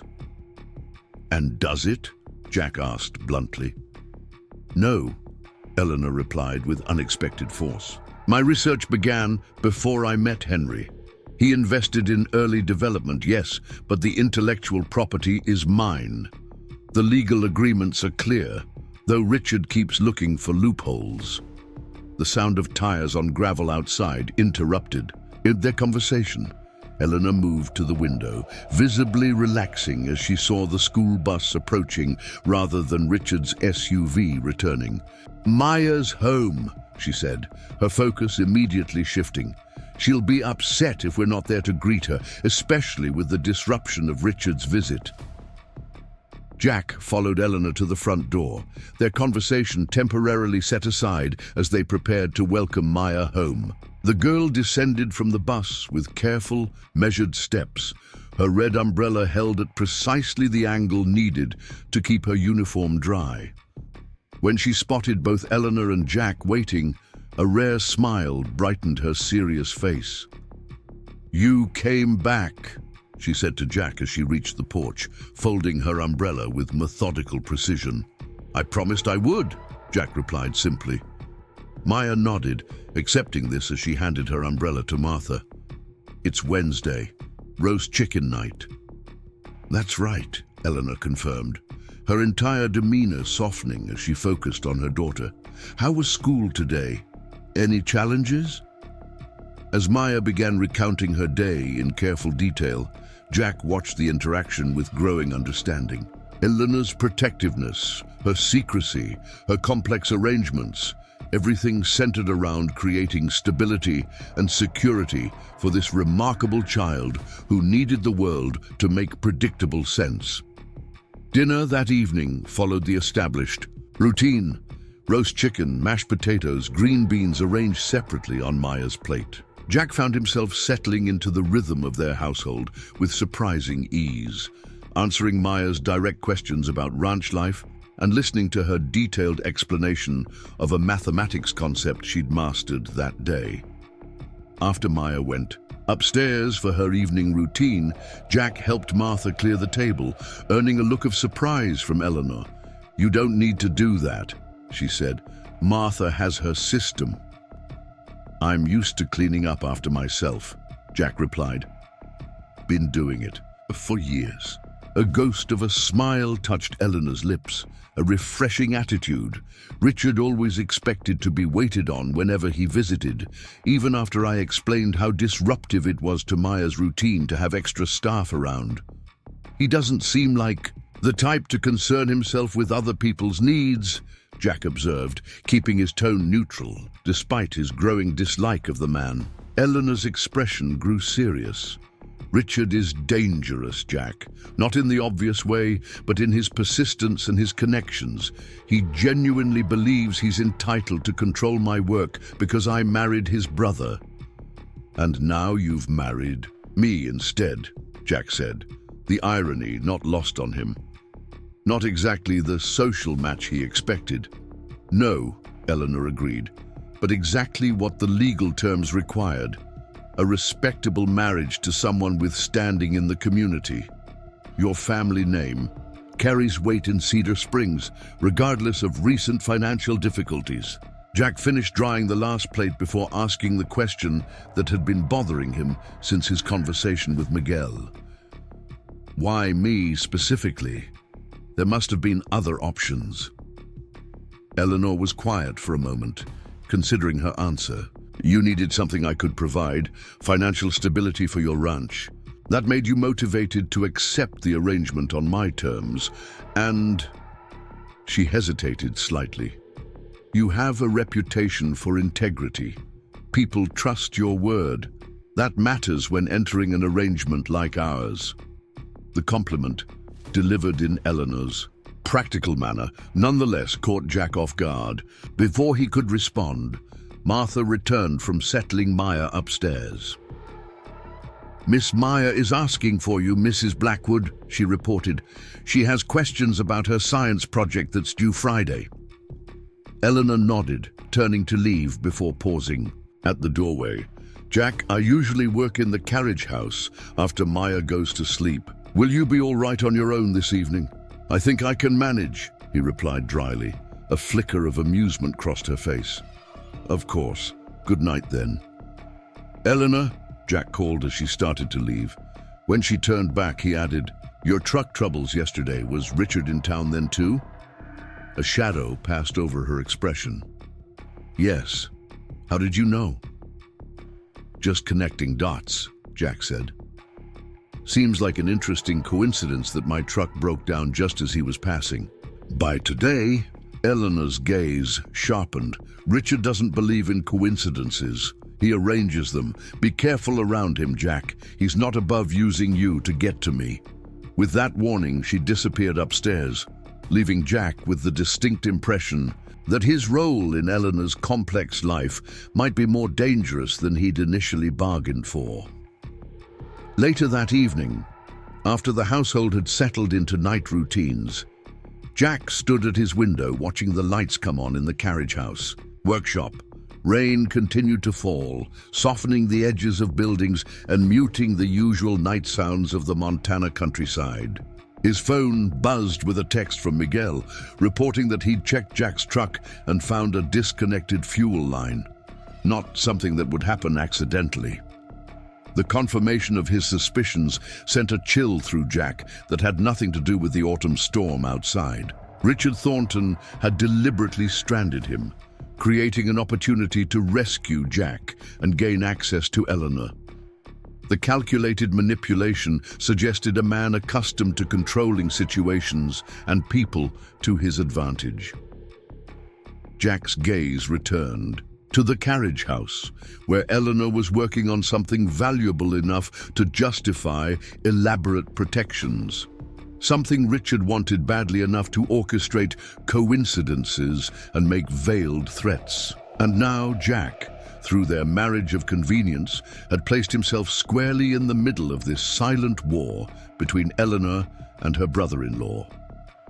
As he watched, the carriage house door opened briefly, Eleanor's figure visible for a moment before disappearing back inside. What was she working on so intently? What secret was worth such elaborate measures to protect? 4 more days, Jack thought. 4 more days until he would discover what would make him unable to believe his eyes. The next morning dawned clear. After the night storm, the world washed clean and glistening with lingering raindrops that caught the early sunlight like scattered diamonds. Jack had risen before anyone else in the household, restless after a night of troubled sleep and complex dreams. The discovery that Richard had deliberately sabotaged his truck left him uneasy, aware that he'd stepped into something more dangerous than a simple business arrangement. After a quick cup of coffee, Jack borrowed one of the estate's utility vehicles, a practical 4-wheel drive with mud-splattered sides that seemed out of place among Eleanor's more refined possessions. He drove to his stranded truck toolbox, in hand, intent on repairing the disconnected fuel line before heading to the ranch. The rural road was deserted at this early hour, mist still clinging to the low places as Jack pulled alongside his truck. He was checking under the hood when the sound of an approaching vehicle made him straighten, instantly alert after yesterday's encounter. Relief washed through him as he recognized Miguel's battered pickup rather than Richard's sleek SUV. His friend pulled up behind him, stepping out with a thermos in one hand. "Thought you might need this," Miguel said, offering the container, "and an extra set of hands." Jack accepted the thermos gratefully. "How'd you know I'd be here?" Miguel shrugged. "Martha called the ranch this morning, said you'd borrowed a vehicle to fix your truck. Figured that meant you'd be out here at dawn, like the stubborn mule you are." "Martha called you?" Jack asked, surprised at the housekeeper's initiative. "Said she thought you could use a friend," Miguel replied, opening Jack's toolbox and selecting a wrench. "Also mentioned your new brother-in-law was in town and that I should keep an eye out." He shot Jack a pointed look. "Anything you want to tell me about that?" Jack took a swig of coffee before answering. "Richard Thornton disconnected my fuel line yesterday, created an opportunity to rescue me so he could get access to Eleanor." Miguel's expression darkened. "That's not just unfriendly, that's criminal tampering." "It's a warning," Jack corrected, leaning back over the engine, "letting me know he can reach me any time, even on Eleanor's doorstep." They worked in silence for a few minutes, reconnecting the fuel line and checking for any other tampering. Finally, Miguel voiced what Jack had been thinking all night. "What exactly did you marry into, Jack? Because this is starting to sound like more than a rich widow needing a husband for appearances." Jack wiped his hands, on a rag, considering how much to share. "Eleanor has patents, valuable agricultural technology she developed. Richard believes they belong to the Blackwood family trust he controls. The marriage helps her maintain legal control." Miguel gave a low whistle. "So you're not just a husband on paper, you're protection." "Looks that way," Jack admitted. "Though she didn't exactly explain that part when we made our arrangement." The truck's engine turned over smoothly when Jack tested it, the fuel line repair holding. He thanked Miguel for his help, promising to be at the ranch within the hour, then followed his friend down the muddy road toward town. As he drove, Jack noticed a black SUV parked outside the watering hole. Richard's vehicle, unmistakable in a town where luxury cars were rare. The sight of it strengthened his resolve to learn more about exactly what Eleanor was protecting in her workshop.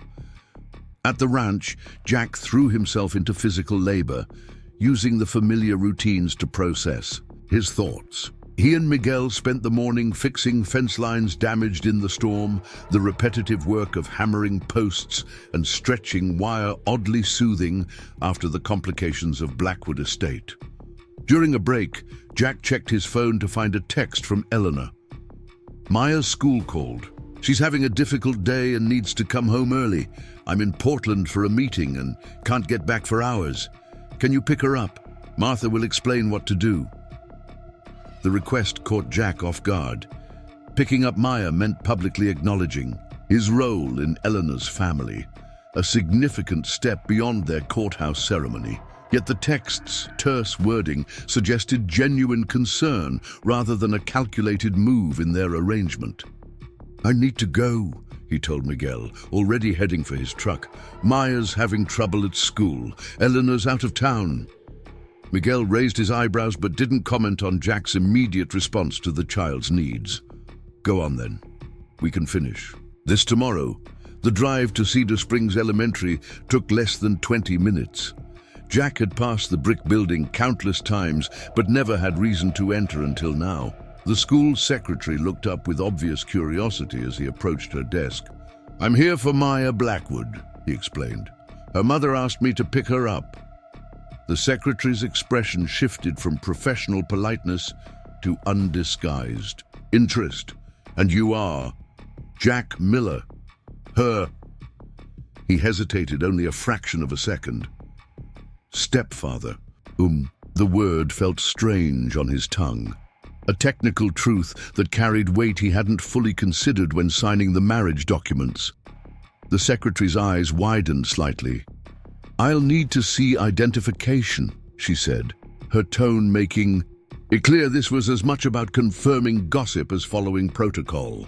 "We have strict release procedures." Jack produced his driver's license, aware of other office staff watching their exchange with poorly concealed curiosity. News of his marriage to Eleanor had clearly spread through town like wildfire. "Maya's in the quiet room," the secretary finally said, apparently satisfied with his identification. "She had an episode during assembly this morning. Too many people, too much noise. The school counselor is with her." Jack followed the secretary's directions down a hallway decorated with student artwork.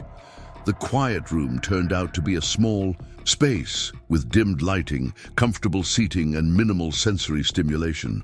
Maya sat curled in a beanbag chair in the corner, her knees pulled to her chest, eyes closed. A woman Jack assumed was the counselor looked up as he entered. "Mr. Miller," she greeted him softly, rising from her chair. "I'm Ms. Winters. Maya's been with me for about an hour now.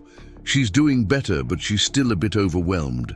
Jack approached carefully, keeping his movements slow and his voice low. "Hey, Maya. Your mom asked me to come get you." Maya's eyes opened, focusing on him with evident relief. "Jack," she said, her voice smaller than usual. "Where's Mom?" "She's in Portland for a meeting," he explained, kneeling to her eye level. "She can't get back until later, so she asked if I could take you home. Is that okay?" Maya nodded, uncurling slightly. "I want to go home. It's too loud here today." "What happened?" Jack asked gently. "Fire drill," Ms. Winters answered when Maya didn't. "Unscheduled, which is particularly difficult for Maya. Then the assembly immediately after had technical issues with the microphone, high-pitched feedback that triggered sensory overload." Jack understood immediately. Eleanor had explained that Maya experienced sensory input differently. What might be merely annoying to other children could be physically painful to her. "Ready to go home?" he asked, offering his hand but not insisting. "She take it." Maya stood on her own, carefully organizing her belongings before slipping her backpack on. "Thank you for the quiet room, Ms. Winters," she said with formal politeness that struck Jack as both touching and sad. A child who had learned to express gratitude for basic accommodations of her needs. The hallways were mercifully empty as they made their way to the exit, most students in classrooms at this hour. Jack signed the necessary forms at the front office, acutely aware of the whispers that followed them. Once in the truck, Maya fastened her seatbelt with methodical precision. "People were looking at us," she observed as Jack started the engine. "Because you're married to Mom now, and they didn't know." Jack glanced at her, impressed by her perceptiveness. "Does that bother you? People looking and talking?"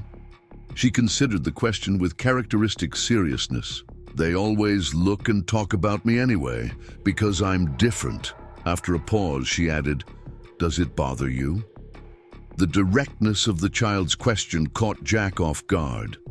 "No," he answered honestly. "What other people think isn't as important as doing what's right." Maya nodded, as if he'd confirmed something she already knew. "Mom says the same thing. That's why she doesn't care when people don't understand her work." Jack seized the opening. "What kind of work does your mum do in her workshop? She hasn't shown me yet." "She makes things that help plants grow better," Maya replied, looking out the window.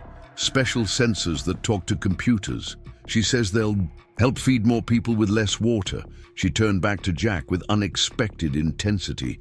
"But Uncle Richard wants to take them and sell them to big companies that would make them too expensive for small farmers."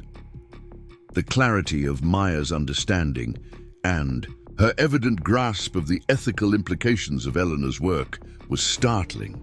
Before Jack could formulate a response, Maya continued, "Mum works at night a lot now because she's almost finished with the new system. The prototype is functional but needs calibration. That's why she had to go to Portland today to meet with the manufacturing team." Jack processed this wealth of information, delivered with a child's straightforward honesty. "Does your Uncle Richard visit often?" Maya's face clouded. "He comes when Mom has meetings away from home. He asks me questions about her workshop, but Mom says I shouldn't tell him anything." She looked at Jack with sudden concern. "I shouldn't have told you either. Are you going to tell Uncle Richard?" "No," Jack assured her quickly. "Never. Your mom's work is her business, and it's important to respect her privacy." Relief washed over Maya's face. "That's what I thought. Mom wouldn't have married someone who would help Uncle Richard." The simple statement contained such implicit trust in Eleanor's judgment, and by extension in Jack himself, that he felt a sudden, unexpected weight of responsibility. This child was now part of his life, his actions affecting her sense of stability and security.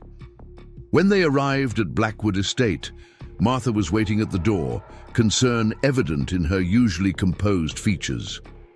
"Miss Maya," she greeted them with obvious relief. "Let's get you settled in your quiet space."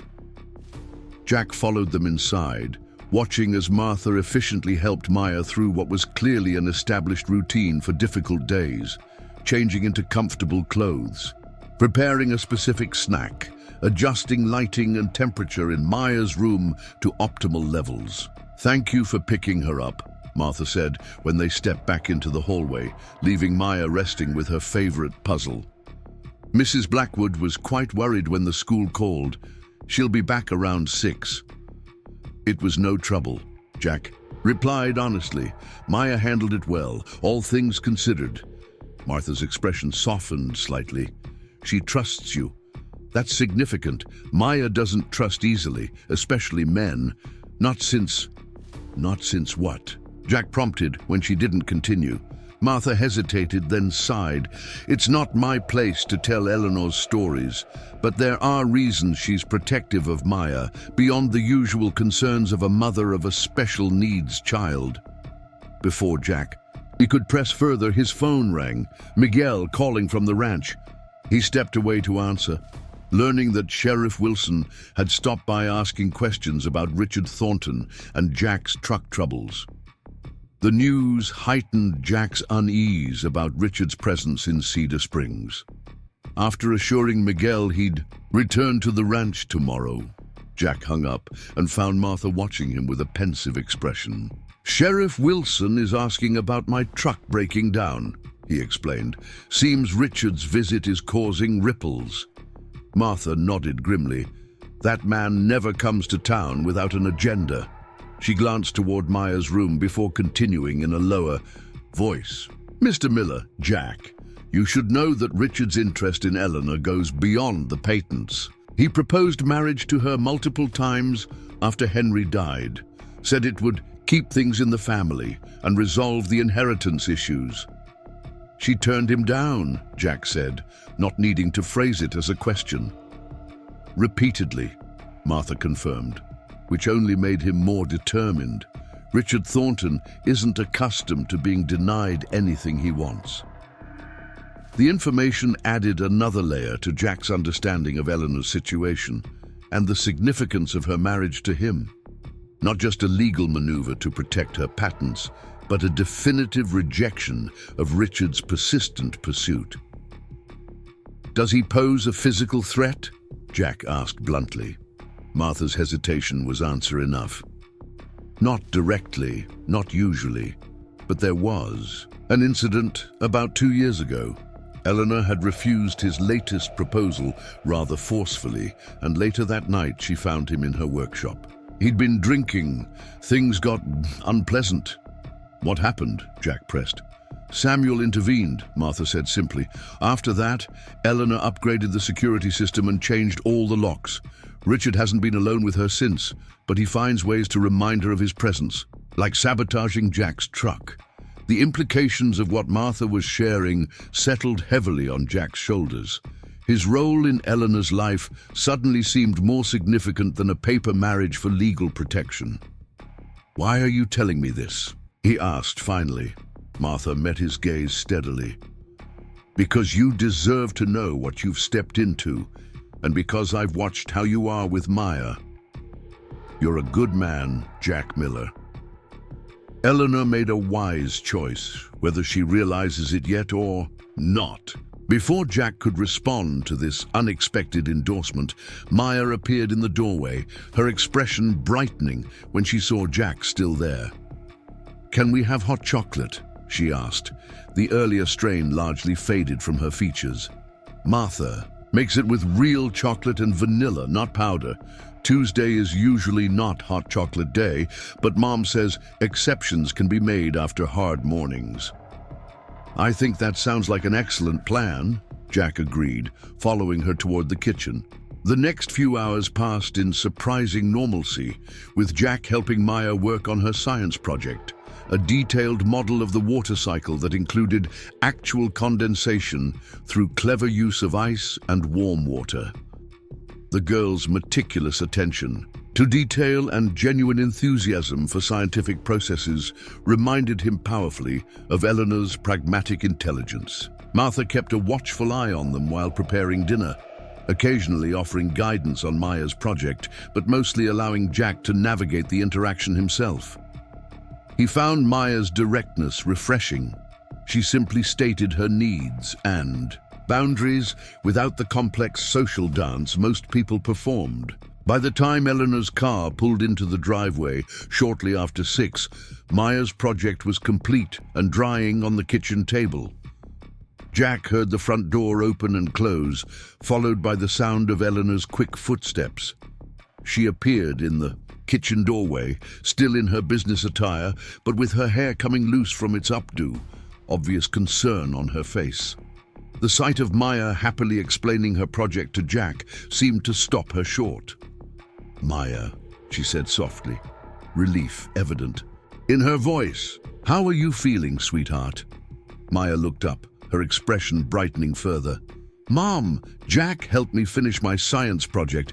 He showed me how to make the mountains out of modeling clay so the rain would flow properly down the slopes." Eleanor approached, examining the project with genuine interest before enveloping Maya in a gentle hug. "It looks wonderful. I'm sorry I couldn't be there when school called." "It's okay," Maya assured her with characteristic straightforwardness. Jack came instead. He was very quiet in the hallways and didn't make me talk in the truck when my head was still buzzy. Eleanor's gaze shifted to Jack, something unreadable flickering in her eyes. "Thank you," she said simply, the words carrying more weight than their simplicity suggested. Jack nodded, suddenly awkward in the face of her gratitude. Maya handled everything like a champion. We had hot chocolate and worked on her project. Good afternoon overall, considering how it started. Eleanor's shoulders relaxed slightly as Maya launched into a detailed explanation of her water cycle model. Jack took the opportunity to step back, giving mother and daughter space for reunion after what had clearly been a stressful day for both. Martha caught his eye from across the kitchen and gave him an approving nod before returning to dinner preparations. Jack felt oddly off balance, as if the ground beneath his pragmatic arrangement with Eleanor had shifted in some fundamental way.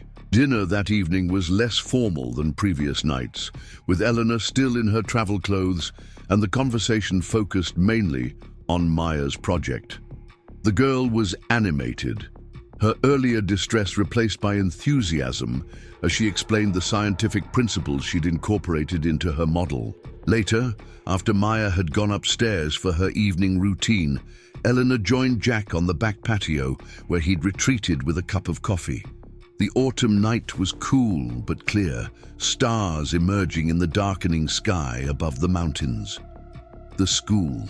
"A counselor called me this afternoon," Eleanor said, wrapping her cardigan more tightly around herself as she sat in the chair beside him. "She said you handled Maya's situation perfectly. Calm, patient, no pressure or rush." Jack shrugged, uncomfortable with the praise. Wasn't hard to figure out what she needed. Space and quiet, mostly. "Not everyone understands that," Eleanor replied. "Most people try to fix or change her, cheer her up, make her normal." The weariness in her voice suggested long experience with such approaches. They sat in companionable silence for a moment before Eleanor spoke again. "Martha told me you had a conversation about Richard." Jack nodded, watching her profile in the fading light. "She thought I should know what I've stepped into." "And now that you know?" Eleanor asked, a hint of vulnerability in the question. "Doesn't change anything," Jack answered honestly. "Our arrangement stands, but it helps to understand the stakes." Eleanor turned to face him fully, her expression serious. "Richard is in town for a reason, Jack. My attorneys informed me yesterday that he's filed a petition questioning the validity of our marriage, claiming it's a transparent attempt to circumvent the conditions of Henry's will." "Can he do that?" Jack asked, concern rising. "He can try," Eleanor replied. "The petition likely won't succeed. Our marriage is legally binding regardless of motivation. But it's his way of letting me know he's not backing down." She paused, then added, "I'm sorry you've been drawn into this. It's becoming more complicated than I initially presented." The apology, delivered with genuine regret, prompted Jack to ask the question that had been forming since his conversation with Maya that afternoon. "Your workshop," he said. "Maya mentioned you're developing agricultural sensors that help plants grow with less water. Is that what Richard wants so badly?" Eleanor studied him for a long moment, as if deciding how much to share. "Yes and no," she finally answered. "What I'm developing is more comprehensive than just sensors. It's an integrated system that can revolutionize resource management for small to medium-sized farms. Soil moisture, nutrient levels, weather pattern, integration, crop rotation optimization, all managed through affordable technology that puts the power in farmers' hands rather than large agribusiness corporations. And Richard wants to sell it to those corporations instead," Jack said, recalling Maya's explanation. Eleanor nodded, surprise flickering across her features. "Maya told you that?" "She understands more than you might think," Jack replied. "Grasps the ethical implications too." Pride softened Eleanor's expression. She has a remarkable mind, sees connections others miss. After a pause, she continued, "Richard believes maximizing profit is the only logical goal. He doesn't understand, or doesn't care, that making this technology exclusive to large corporations would defeat its entire purpose." "Which is?" Jack prompted. "Sustainability," Eleanor answered simply. "Helping family farms survive in a changing climate, reducing water usage while maintaining yields, making small-scale agriculture viable for the next generation." She gestured toward the distant outline of Jack's ranch. "Farms like yours, Jack, that's who this technology is for." The passion in her voice revealed a depth of commitment Jack hadn't fully appreciated before. This wasn't just about patents and legal control. It was about Eleanor's vision for the future of agriculture itself. "Why the secrecy?" he asked. "Why not just announce what you're doing?" Eleanor's expression grew guarded again. "Because the prototype isn't patent protected yet, and because industrial espionage is real in agricultural technology. Several major corporations have attempted to access my research in the past year. Alone, Richard has connections to at least 2 of them." Jack thought about the carriage house workshop, the security cameras, the elaborate legal protections Eleanor had established, including their marriage, all to safeguard technology designed to help people like him. "Is it ready?" he asked. "The system you're developing? Important. Come by the station when you can." The message heightened Jack's unease. Tom Wilson had been his friend since childhood, but as sheriff, his interest in Jack's marriage and Richard's activities in town took on more official implications. After Maya left for school, Jack drove into Cedar Springs, the sky darkening with approaching snow.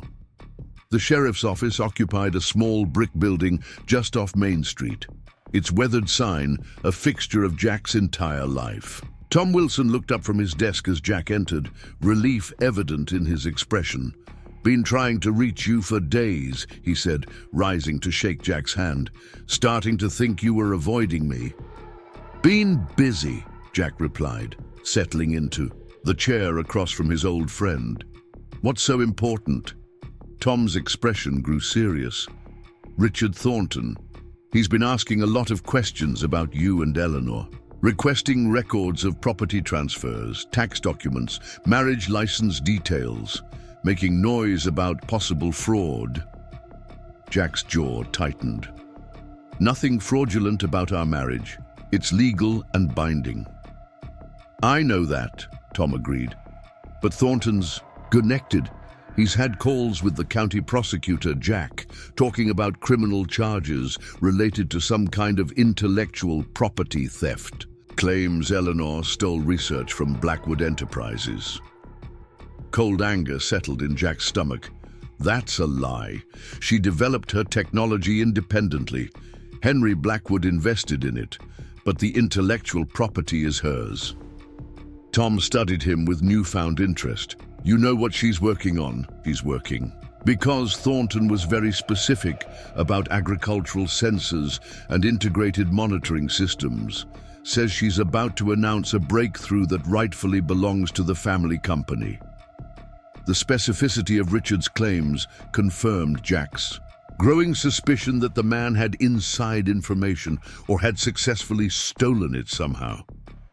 "What exactly do you need from me, Tom?" Jack asked directly. The sheriff sighed. "Just be careful. Thornton isn't leaving town until he gets what he wants, and he told me to give you a message." Tom consulted a notepad. "Tell Miller that loyal employees will always be rewarded. Eleanor doesn't need to lose everything." The implied threat hung in the air between them. Jack stood, recognizing the warning for what it was, an attempt to turn him against Eleanor. "Thanks for the heads up," he said, turning to leave. "Jack," Tom called after him, "whatever you two are involved in, make sure it's worth it." The drive back to Blackwood Estate took place under a sky now actively releasing the first snowflakes of winter. Jack's thoughts churned with Tom's warning and Richard's message. The man was clearly preparing some kind of move against Eleanor, likely timed to coincide with the completion of her prototype. At the estate gates, Jack noticed fresh tire tracks in the light dusting of snow. Recent visitors. Alarm bells rang in his mind as he drove up the long driveway, accelerating when he spotted an unfamiliar van parked near the carriage house. Jack pulled up beside the vehicle, immediately noting the generic rental company logo and lack of identifying marks. The carriage house door stood slightly ajar, snowflakes drifting in. Moving quickly but quietly, Jack approached the workshop entrance. From inside came the sound of a heated conversation. Eleanor's voice, tight with controlled anger, and a man's responses, smooth and placating. Already explained that the prototype isn't available for demonstration, Eleanor was saying as Jack stepped inside. This meeting was scheduled for next week, after final calibration and documentation. Indeed, the workshop's interior stole Jack's breath momentarily. What had once been a carriage house was now a state-of-the-art laboratory. Computer stations lined one wall, while the center was dominated by an elaborate testing apparatus containing soil samples in various stages of growth. Most remarkable was the transparent display panel showing real-time data about each sample. Moisture levels, nutrient content, growth rates, all visible at a glance. Eleanor stood with her back to the door, facing two men in business attire. The older man's expression shifted as he noticed Jack's entrance, alerting Eleanor to his presence. She turned, relief briefly flashing across her features before her professional mask returned. "Jack, these gentlemen are from Agritech Solutions. They've arrived a week early for their scheduled demonstration." The careful emphasis on "a week early" confirmed Jack's suspicion that this was no accidental timing error. Agritech was one of the companies Richard had connections to, the same corporation that would benefit enormously from exclusive rights to Eleanor's technology. "Sorry to interrupt," Jack said, moving to stand beside Eleanor in a deliberately protective stance. "I saw unfamiliar vehicles and wanted to make sure everything was all right." The older man extended his hand with practiced smoothness. "James Peterson, CEO of Agritech, you must be Eleanor's new husband. Quite the whirlwind romance from what we've heard." Jack ignored the offered hand. "Interesting timing for your visit." Peterson's smile remained fixed. A simple misunderstanding with the calendar, though now that we're here, it seems a shame to leave without seeing the remarkable system Eleanor has developed. Richard Thornton speaks very highly of her work. The mention of Richard confirmed the connection. Eleanor's posture stiffened almost imperceptibly. "As I was explaining," she said with firm politeness, "the system isn't prepared for demonstration. Yet, the calibration sequence is still running, and interrupting it now would compromise weeks of work." Peterson's smile thinned. "Perhaps we could just observe the interface? No need to disrupt anything." "I'm afraid not," Eleanor replied. "Proprietary technology. No demonstrations until the patent filing is complete." The younger man, who hadn't spoken yet, stepped forward with less patience than his colleague. "Ms. Blackwood, we've traveled a considerable distance. Surely a brief overview of the system capabilities—" "My wife said no," Jack interrupted, the possessive phrase feeling strangely natural. "I believe that concludes your meeting." Eleanor shot him a quick glance of surprise before turning back to the visitors. "I'll have my assistant reschedule for the appropriate time. Martha can show you out." Peterson's cordial facade slipped momentarily, revealing calculation beneath. "Eleanor, be reasonable. Agritech can offer distribution capabilities no independent developer can match. And with Richard's concerns about ownership rights, a partnership now could prevent unpleasantness later."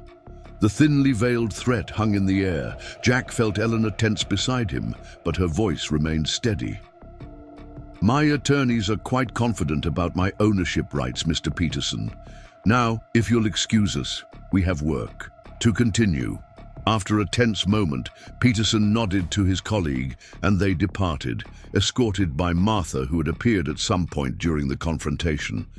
As the workshop door closed behind them, Eleanor's composed expression crumbled, her hands shaking slightly as she leaned against a workbench. "They were here to spy," she said quietly. "Richard sent them to gather evidence about how far along the prototype is. The calibration sequence finishes tonight. He must have found out somehow." Jack moved to secure the door, checking that it locked properly. "Sheriff Wilson told me Richard's been talking to the county prosecutor about intellectual property theft charges. Claims you stole research from Blackwood Enterprises." Eleanor's head snapped up, alarm replacing fatigue. That's impossible. I have documentation proving the origin of every aspect of this technology. Henry invested, but the intellectual property is completely mine. Richard's making his move, Jack said. Today's visit, the legal inquiries, he's building toward something? Eleanor crossed to the main console, checking the status of various instruments. The prototype completes final calibration at 7:30 tonight. By morning, I'll have the data package ready for patent filing. Once that's submitted, Richard loses his leverage. Unless he finds a way to access the prototype directly, Jack pointed out. Eleanor's gaze shifted to the security monitors displaying views of the estate grounds. The Agritech van was pulling through the gates, but another vehicle, a familiar black SUV, was visible on the approach road. Richard, Eleanor confirmed, her voice tight. I should have known he wouldn't rely solely on his corporate proxies. Jack made a swift decision. Finish your calibration. I'll deal with Richard. Eleanor looked at him with genuine concern. Jack, you don't have to. I do, he interrupted gently. That's what this arrangement is about, isn't it? Protection while you finish your work? Something shifted in Eleanor's expression, a softening that went beyond gratitude. It started that way, she admitted quietly. But now... The sentence hung unfinished as the security system chimed, announcing Richard's arrival at the gates. Eleanor turned back to her workstation, resolve replacing vulnerability. I need 3 more hours, she said. Then the calibration will be complete and the prototype secure. Jack nodded, heading for the door. You'll have them. Up next, you've got 2 more standout stories right on your screen. If this one hit the mark, you won't want to pass these up. Just click and check them. Out.